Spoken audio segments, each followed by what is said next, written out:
Mari kita berdoa. Bapa, tiba saatnya kami mau mendengarkan firman. Kami siapkan hati dan pikiran kami, berbicaralah Bapa. Kuatkanlah kami untuk kami dapat hidup seturut dengan kehendak. Amin. Damai sejahtera Allah yang melampaui segala akal, itulah kiranya yang menguasai hati dan pikiran dalam Kristus Yesus Tuhan kita. Amin. Shalom. Baik, firman Tuhan yang menjadi pedoman hidup kita diambil dari Mazmur pasal 116 ayat 1 sampai 9. Saya membacakannya untuk kita. Demikian firman Tuhan. Aku mengasihi Tuhan sebab Ia mendengarkan suaraku dan permohonanku. Sebab Ia menyendengkan telinganya kepadaku, maka seumur hidupku aku akan berseru kepadanya. Tali-tali maut telah melilit aku, dan kegentaran terhadap dunia orang mati menimpa aku. Aku mengalami kesesakan dan kedukaan, tetapi aku menyerukan nama Tuhan. Ya Tuhan, luputkanlah kiranya aku. Tuhan adalah pengasih yang adil, Allah kita penyayang. Tuhan memelihara orang-orang sederhana. Aku sudah lemah, tetapi diselamatkannya aku. Kembalilah tenang, hai jiwaku, sebab Tuhan telah berbuat baik kepadamu. Ya, Engkau telah meluputkan aku daripada maut, dan mataku daripada air mata, dan kakiku daripada tersandung.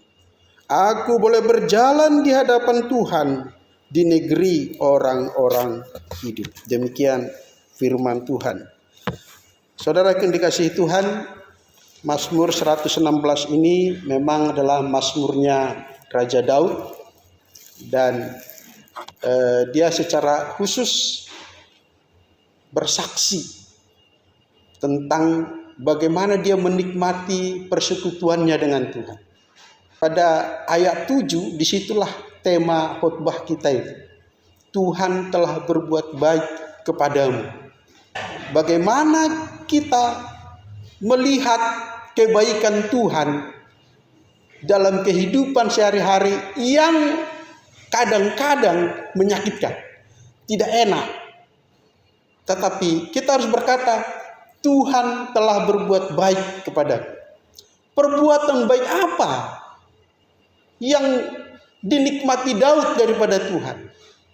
Dan itu juga yang menjadi perenungan kita. Perbuatan baik apa sebenarnya yang kita nikmati sehingga kita berkata, Tuhan telah berbuat baik kepadamu. Dalam ayat 1 dan 2, di situ alasan pertamanya kenapa Daud berkata, Tuhan telah berbuat baik kepadaku. Pada ayat 1, Tuhan mendengarkan aku. Pada ayat 2, Tuhan menyendengkan telinganya kepadaku. Kebaikan Tuhan yang dipegang, yang ditangkap, yang dinikmati oleh Daud sepanjang umur hidupnya, Tuhan mendengarkan dia. Tidak ada satu ayat pun dalam Mazmur Daud ini yang berkata bahwa janji Tuhan kepada Daud hidupnya akan tenang, tidak ada masalah. Enggak ada. Justru dia berhadapan dengan maut setiap hari. Bahkan anaknya sendiri tidak segan-segan mengkudeta dia. Tapi dia mampu berkata, Tuhan telah berbuat baik kepadaku. Perbuatan baik apa itu? Inilah dia. Tuhan mendengarkan aku. Bahkan lebih daripada itu, di antara banyak orang yang berseru kepada Tuhan, Tuhan secara khusus merdikkan pro kepadaku. Secara khusus dia menyendengkan telinganya kepadaku. Sastra Batak itu luar biasa sebenarnya ya. Kita sering mendengar martamiang, ya kan? Martangiang, ada dua itu. Tamiang dengan tangiang, berbeda itu ya. Nah ini anak-anak kami harus tahu. Walaupun kita sering menyebut martamiang mahita, keduanya betul, tapi makna berbeda, gak sama artinya itu. Kalau martamiang, tami itu adalah persembahan, hadiah, sesajen kalau dalam budaya agama suku ya, itu tamiang, tami. Marsi, tamian, saling mengapresiasi, saling memberi dukungan. Itu tami. Jadi kalau kita martamiang, kita sedang mempersembahkan sesuatu kepada Tuhan. Dan itu yang kita lakukan sejak kita masuk ke gereja sampai tiba waktunya kita mendengarkan firman Tuhan. Kita memuji Tuhan, itu tamiang. Itu persembahan, itu dupa kepada Tuhan. Kita memberi kolekte, itu tami. Itu persembahan kepada Tuhan. Kita yang aktif. Sampai tiba waktunya kita martangiang. Martangiang bukan berdoa, martamiang itu berdoa. Mempersembahkan sesuatu kepada Tuhan. Kalau martangiang, tangi, dengaran akan Tuhan. Saudaraku, Bapak Ibu, duduk dengan baik dan tenang, mendengar firman Tuhan ini. Inilah tangian. Bapak Ibu manangi, mendengar suara Tuhan. Ini yang sering alpa dibandingkan kita dengan Daud. Daud itu mendengar, manangi. Apa kata Tuhan? Apa kehendak Tuhan? Apa perintah Tuhan? Apa jawaban Tuhan atas doa-doa? Kalau kita hanya tamiangnya sebenarnya kita kerjakan selama ini, di mana jawaban tamiang kita itu tidak kita pedulikan, nggak kita tunggu. Kalau kita lihat zaman sekarang, secara universal semakin berkurang orang yang menganut agama besar. Ini fakta ya. Di Eropa banyak gereja yang kosong. Di Timur Tengah termasuk Iran banyak masjid yang tutup. Baru sering klaim, wah orang Eropa udah jadi Muslim katanya. Baru yang sini mengklaim, oh orang Timur Tengah udah jadi Kristen. Ada yang Kristen, ada yang Muslim, ada yang tadi pada umumnya lebih banyak menjadi ateis. Ini perlu kita cermati. Nah, apakah mereka tidak percaya Tuhan? Tunggu dulu. Kita yang menyebut mereka ateis. Ada hal-hal yang penting. Kenapa orang tidak lagi tertarik, tidak lagi fanatik kepada simbol-simbol agama, kepada merek agama? Kenapa penganut semua agama semakin berkurang? Alasan yang pertama, manusia itu semakin cerdas dan egosentris. Semakin lama semakin tidak peduli dengan label agama, tetapi lebih mencari pengalaman spiritual bertemu dengan Tuhan daripada memberhalakan agama. Kita tidak tahu lagi membedakan yang mana Tuhan, yang mana agama. Fanatik kita membakar kepada agama kita, bukan kepada Allah kita.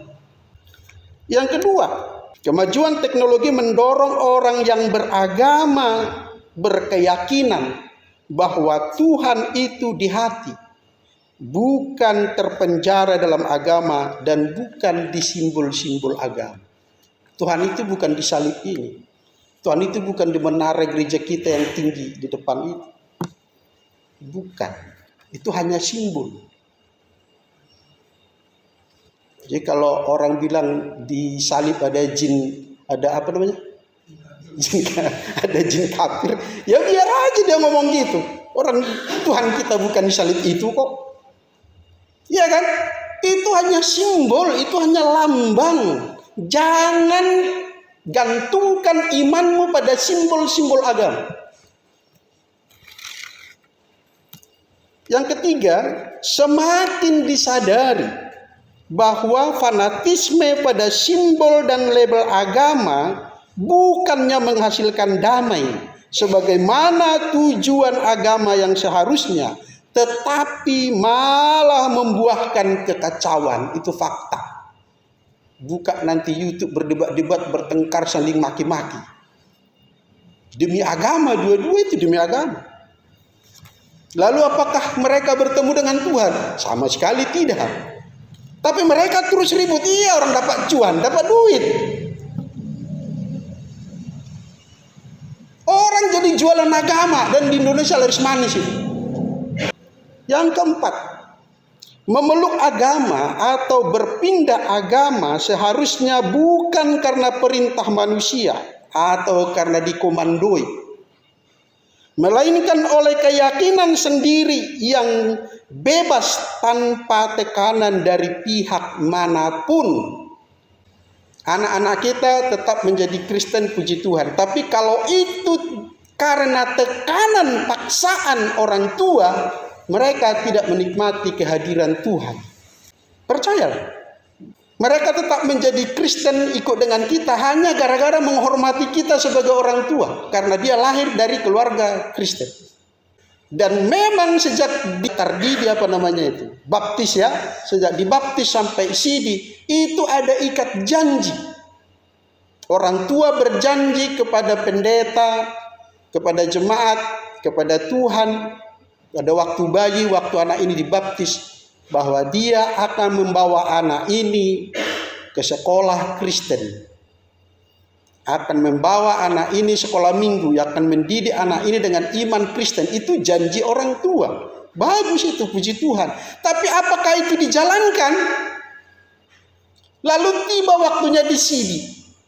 Nah, isidilah anak kita ini menyatakan imannya secara sendiri, tidak lagi tergantung kepada orang tua. Puji Tuhan, kalau itu dia lakukan dengan lahir baru, dengan keputusan sendiri, dengan pertemuan dengan Tuhan. Tapi kalau itu dilakukan hanya sekedar upacara gereja, sesungguhnya dia tidak sedang bertemu dengan Tuhan.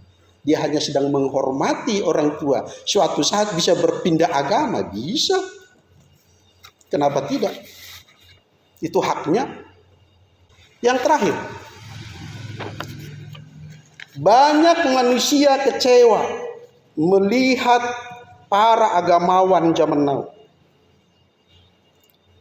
yang melihat cara beragamanya yang menonjolkan kemunafikan, bukan keteladanan. Fakta. Agama apapun dia, rohaniawannya lebih menonjolkan popularitas dan dilihat orang adalah kemunafikannya, bukan keteladanan. Jadi wajar Eropa kosong gerejanya, ya iya. Timur Tengah kosong masjidnya, ya iya. Orang anak-anaknya kehilangan teladan. Misionaris ini, karena kita Kristen kita bicara misionaris. Banyak misionaris Eropa datang ke Indonesia. Dan anak-anak mereka sekarang gereja enggak? Tidak. Kenapa? Mereka kehilangan teladan. Katanya bapaknya penginjil pelayan Tuhan. Tapi ketika mereka datang ke Indonesia, di depan mata anaknya sendiri, bagaimana orang Indonesia itu diolah menjadi komoditi, barang dagangan. Poter sana poter sini, buat laporan, cair dana. Sampai enggak ke gereja? Tidak. Makanya gereja kami tahun 89 memutuskan gak menerima lagi misionaris. Nah, kalau mereka punya dana, ya bangunlah gereja, bukalah lapangan pekerjaan. Kalau misionaris yang datang kemari, jangan. Saya sudah lihat tahun 92 saya melayani di Gereja Baptis Ponegoro ya. 92 sampai 93, 2 tahun di situ melayani. Saya lihat perbandingannya, saudara. 2 misionaris dari Amerika, masing-masing bergaji 6 juta tahun 92. Pendeta setempat gajinya 300.000. Bayangkan. Misionaris pergi ke sana-sana bawa pakai mobil, poter sana, poter sini, foto sana, foto sini. Ini kan dilihat anaknya. Begitu juga dengan saudara kita yang lain yang sekarang lagi heboh, keturunan Nabi katanya itu kan. Sama. Jadi wajar kalau pemeluk-pemeluk agama menjadi berkurang karena tidak bertemu dengan Tuhan, tidak mendengar Tuhan. Inilah perbedaan pola beragama Daud dengan pola beragama umat manusia zaman now. Bagi Daud yang utama adalah dia mempersembahkan sesuatu kepada Tuhan, dia menerima sesuatu daripada Tuhan. Dia berseru kepada Tuhan, dia mendengarkan apa jawaban Tuhan. Bukan seperti kita. Dia hanya melapor, apa jawaban Tuhan, dan nantilah itu. Itu yang pertama. Nah, yang kedua apa yang dilihat oleh Daud dalam kehidupannya, Daud mengakui bahwa Tuhan telah menyelamatkan jiwanya. Ini kebaikan Tuhan. Yang kedua yang tidak bisa disetarakan dengan tahta, dengan harta, dengan kekuasaan yang begitu hebat. Tuhan menyelamatkan jiwaku dari tali-tali maut. Tali maut di situ yang dipakai kata Hades dalam bahasa Yunani. Kalau dalam bahasa Ibrani Sheol. Itu tempat penyiksaan jiwa-jiwa yang berdosa. Jadi kematian dalam bahasa Ibrani Sheol, dalam bahasa Yunani Hades, itu adalah tempat kalau saudara kita Muslim bilang siksa kubur ya.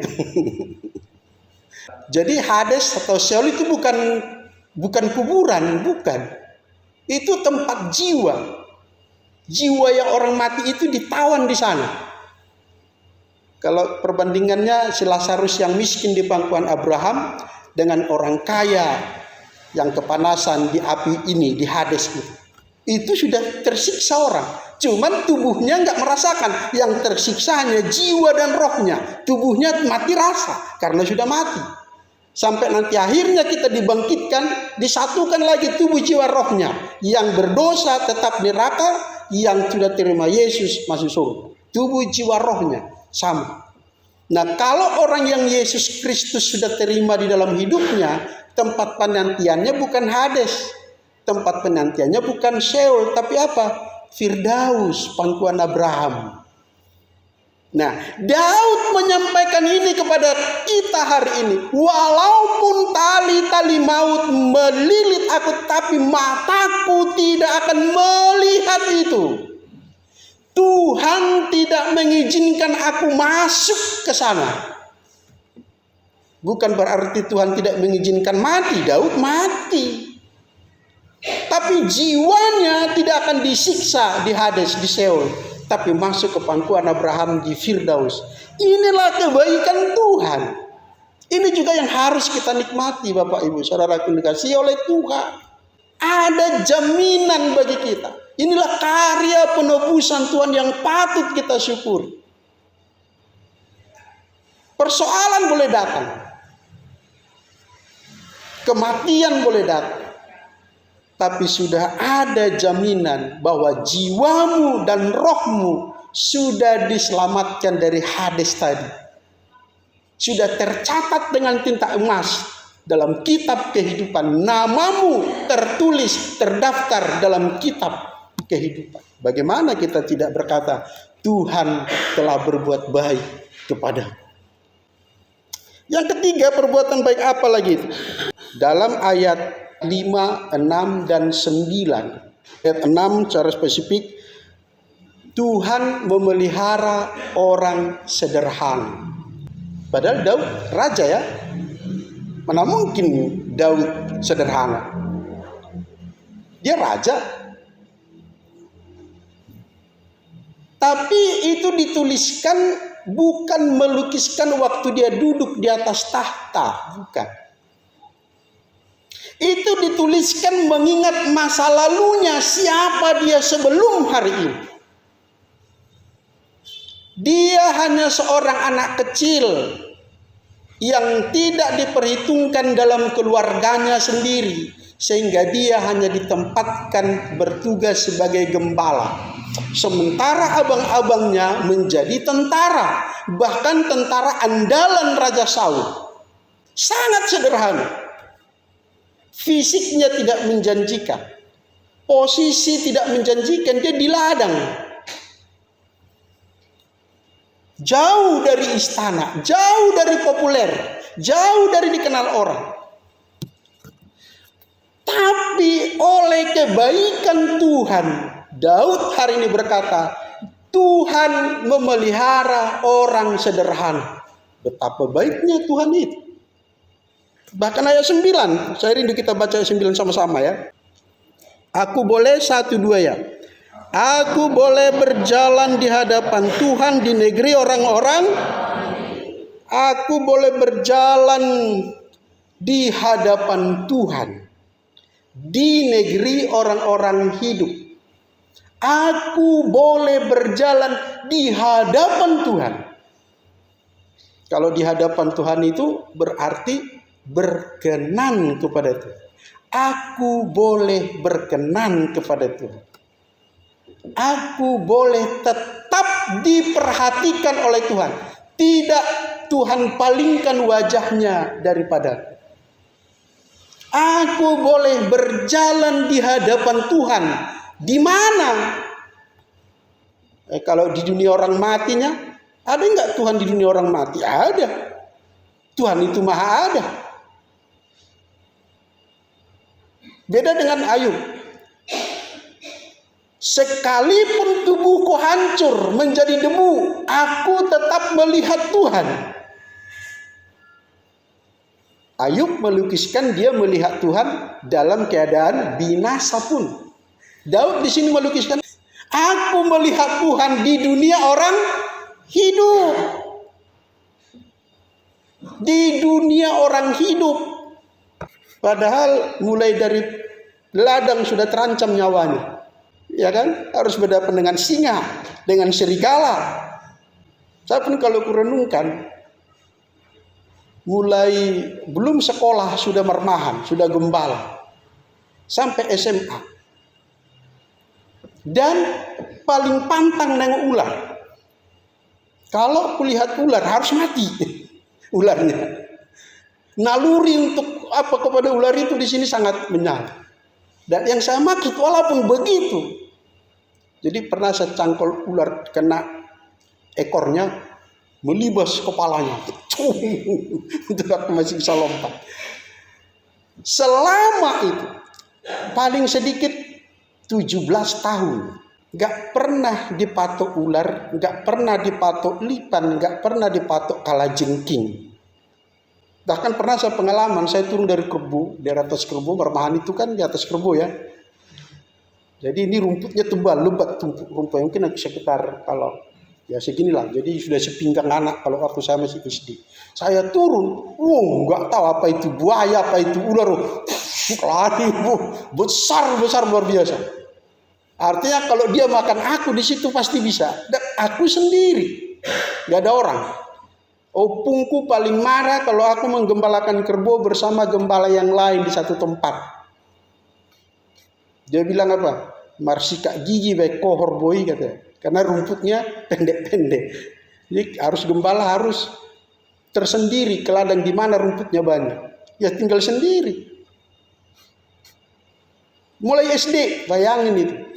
Jadi itu baru bagaimana pula dengan Daud pada zaman dulu masih hutan semua.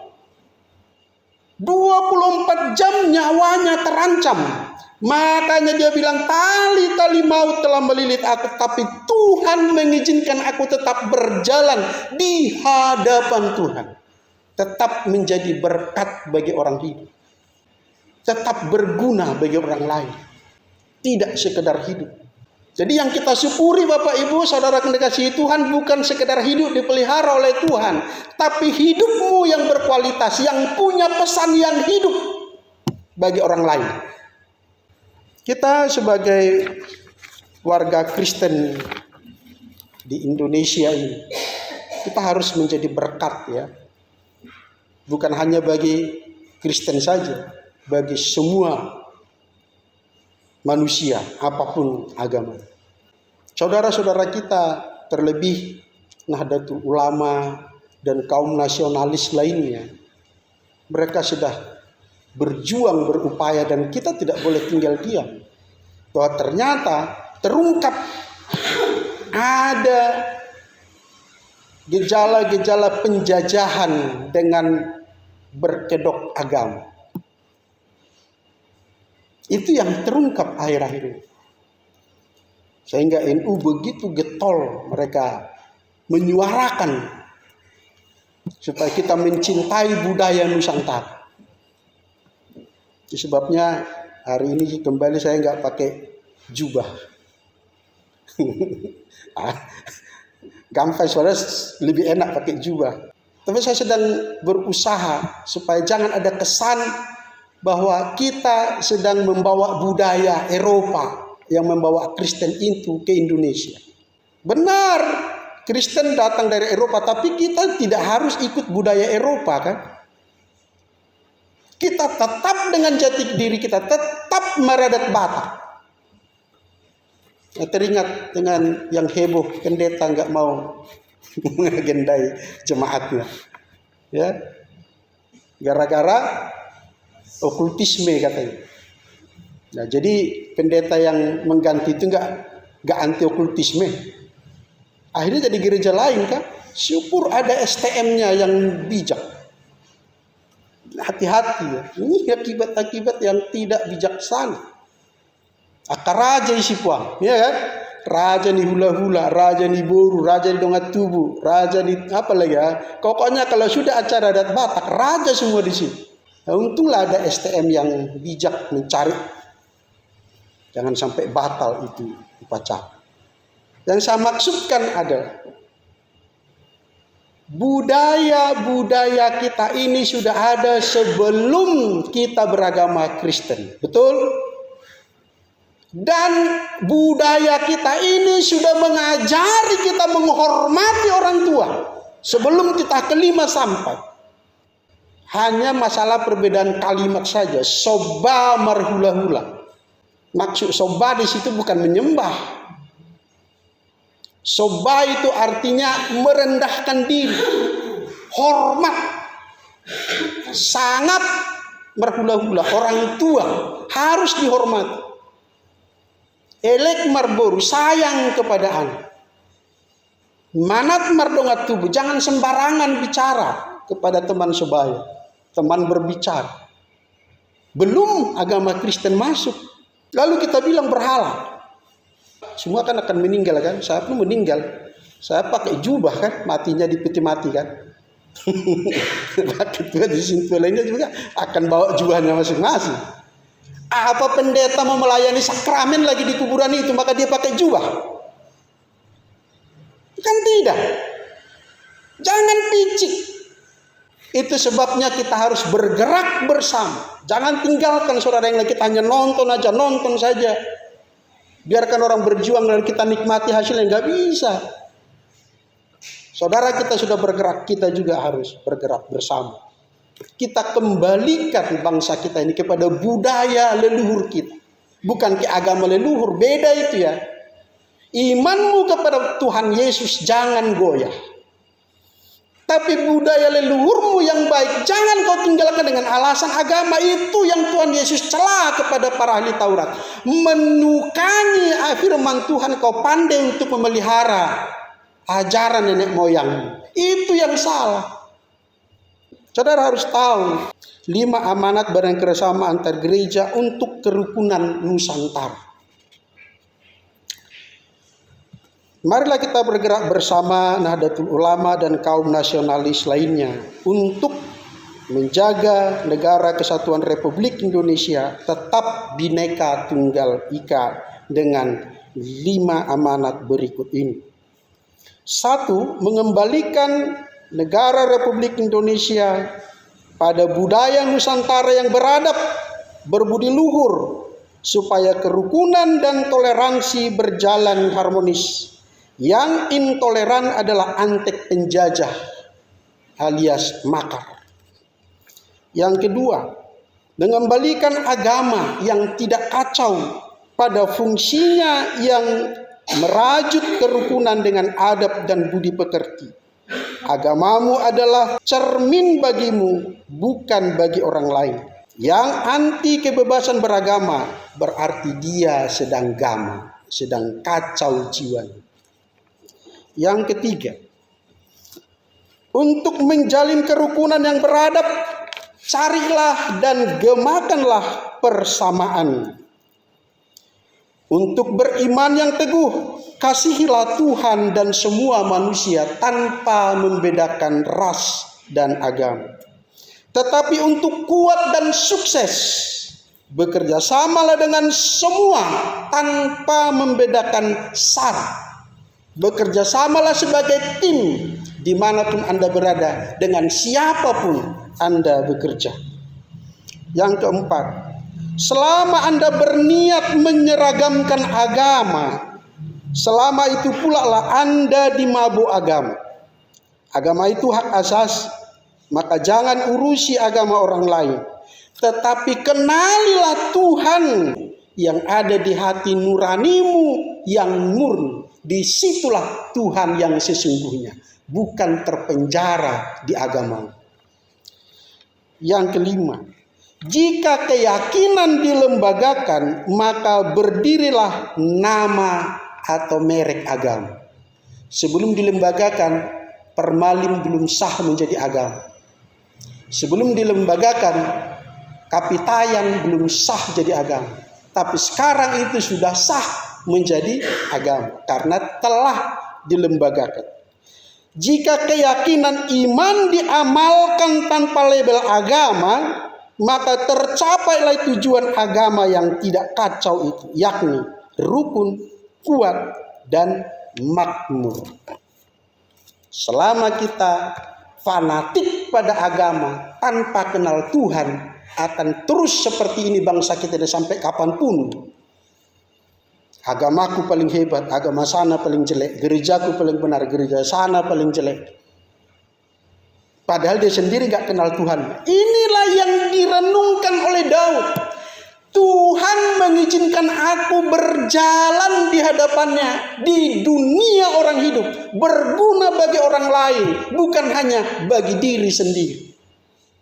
Menjadi berkat selama dia hidup. Jadi jangan putus asa hanya gara-gara doa tidak didengar oleh Tuhan. Padahal mana mungkin doa enggak didengar oleh Tuhan. Bapak Ibu, sejak kita lahir sampai meninggal nanti, Tuhan dengar semua ucapan yang keluar dari mulut kita. Camkan itu baik-baik. Makanya selalu dikatakan perkataan itu adalah doa. Jangan sembarangan memperkatakan sesuatu. Itu nubuatan, itu berkuasa. Apalagi kalau sudah kita menjadi anak-anak Tuhan, jangan sembarangan mengeluarkan kata-kata.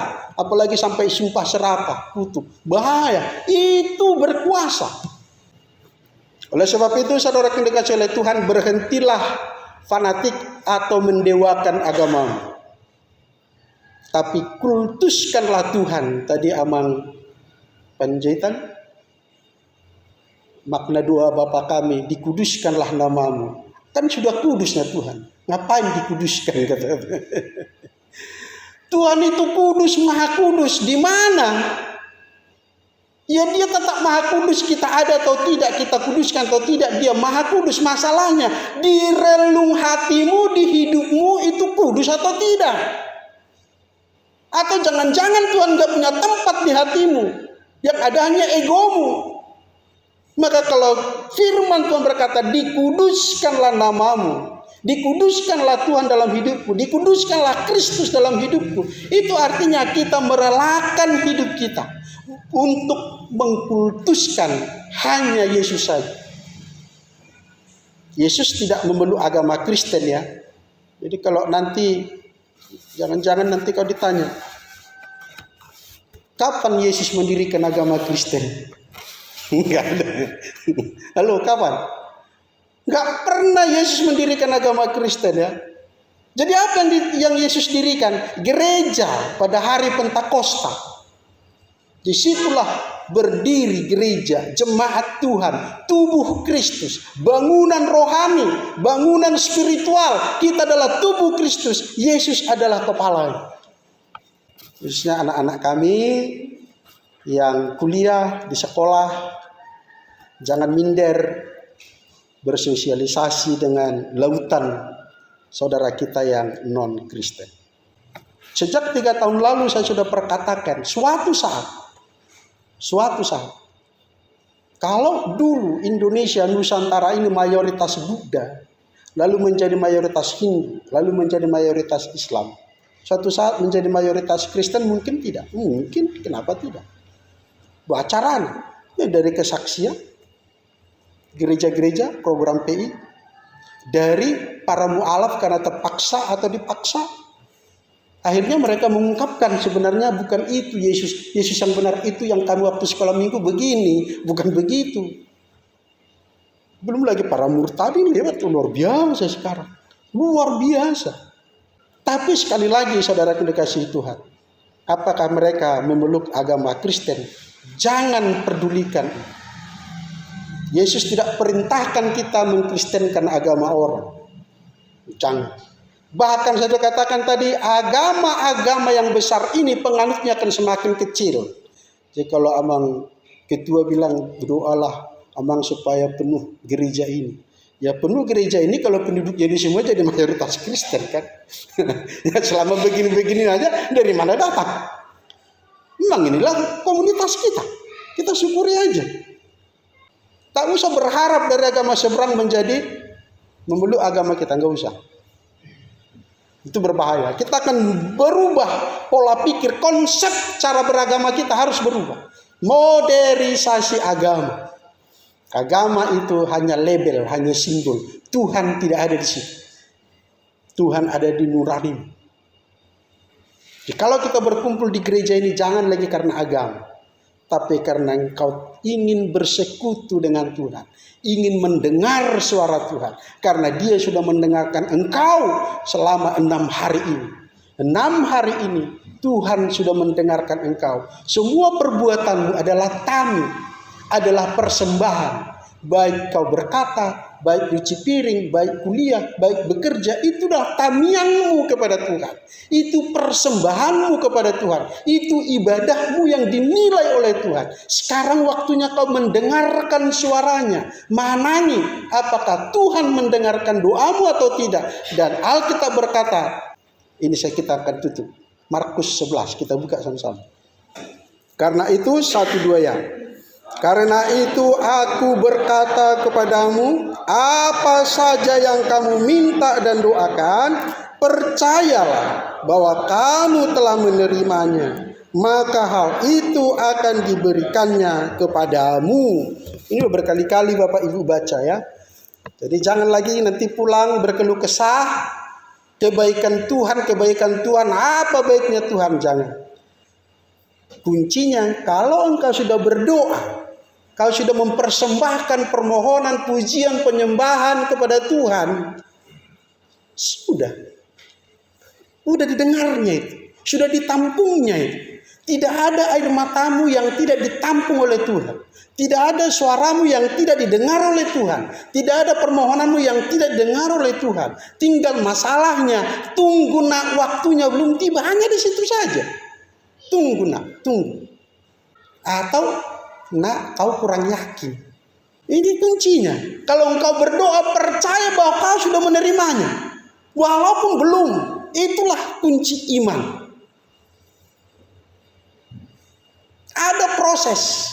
Dulu ada pendeta Paul Choyonggi dari Korea. Dia sangat miskin, melayani dengan tenda di tempat-tempat pembuangan sampah. Baunya luar biasa. Lalu dia berdoa kepada Tuhan dan berkata kepada jemaat yang dilayani, oh puji Tuhan, saya minggu depan sudah bisa naik sepeda. Karena Tuhan sudah memberi saya sepeda. Dan juga Tuhan berikan saya meja untuk belajar firman Tuhan.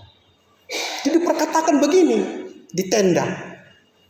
Minggu berikutnya sampai 3 minggu berlalu tetap jalan kaki. Datanglah pemuda yang usir. Om, mana sepedanya? Paul Choyonggi bilang apa? Masih dikandung, masih dalam kandungan, diproses. Apa yang terjadi? woi pendeta Coyonggi mengandung, hamil, hebohlah satu dunia. Diejeklah dia pendeta yang hamil, karena tak ada sepeda. Tapi dia perkatakan, dia yakin, dia sebutkan mereknya apa. Meja itu bentuknya bagaimana, mereknya apa. Dan betul saudaraku, apa yang terjadi? Ada yang mau pindah alamat, minta dia untuk bantu bersih-bersih. Dikasih itu sepeda pas, ada mereknya pas semua. Mejanya juga pas. Dia bukan meranggar titah yang ke-10. Jangan mengingini milik sesamamu. Bukan, dia bukan dilihat dulu baru dia menginginkan, dia tumpang tangan. Ada kan orang seperti itu, tengoknya tertarik menengok mobil orang, ditumpang tangan, dalam nama Yesus mobil ini jadi mobilku. Woi, kau mengingini milik orang lain.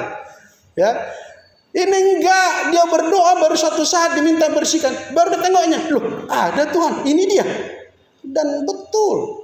Dan itulah yang menginspirasi saya berdoa, Bapak Ibu. Orang rumah saya, istri saya itu hasil itulah itu. Hasil doa karena iman itulah itu. Saya tidak kenal mamaku, tapi yang saya tahu mamaku itu penyanyi. Jadi Silitonga temannya bernyanyi di Rantau Prabu. Ya tanteku ya. Cantik, panjang rambutnya, keriting. Itu saya minta sama Tuhan. Waktu mahasiswa kuliah di STI sama teman-teman, bagaimana cara mencari jodoh, itu diskusinya. Kami dikasih tugas sama dosen, bagaimana mencari jodoh yang dari Tuhan. Hasil diskusi kami, dengan doa itu harus spesifik. Jangan asal minta, Tuhan kasihlah aku jodoh yang bagaimana. Banyak perempuan, iya kan? Banyak yang suka sama kau walaupun kau jelek. Tapi dari mana kau tahu itu dari Tuhan? Spesifik, sebutkan begini, ciri-cirinya pas. Gak tahu siapa orangnya di mana. 2 tahun kemudian betul itu ada orangnya. Pas pasca di gereja baptis saya bilang tadi di Jalan Ponegoro, ada trio kakak adik bernyanyi. Loh, saya langsung, loh itu dia Tuhan. Udah 2 tahun loh, udah lupa itu. Loh itu dia Tuhan.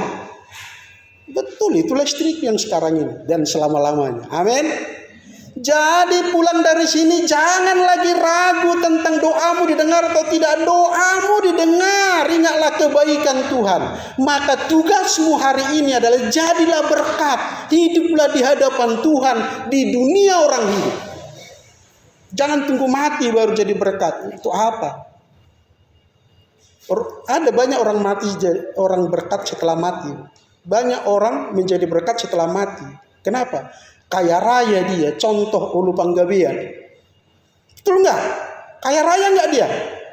Banyak orang kaya dibuat setelah dia mati. Orang warisannya gak ada ahli waris. Kemana itu semua harta itu? Harta itu tinggal kepada dunia orang hidup. Kenapa enggak waktu hidup ini saja? Pencobaan boleh datang, masalah boleh datang. Hutang tetap menumpuk belum terbayar. Tapi percayalah, Tuhan mengizinkan aku hidup di dunia orang hidup di hadapan Tuhan. Amin. Mari kita berdoa. Bapa, kami telah mendengarkan firman-Mu. Firman-Mu ya dan amin.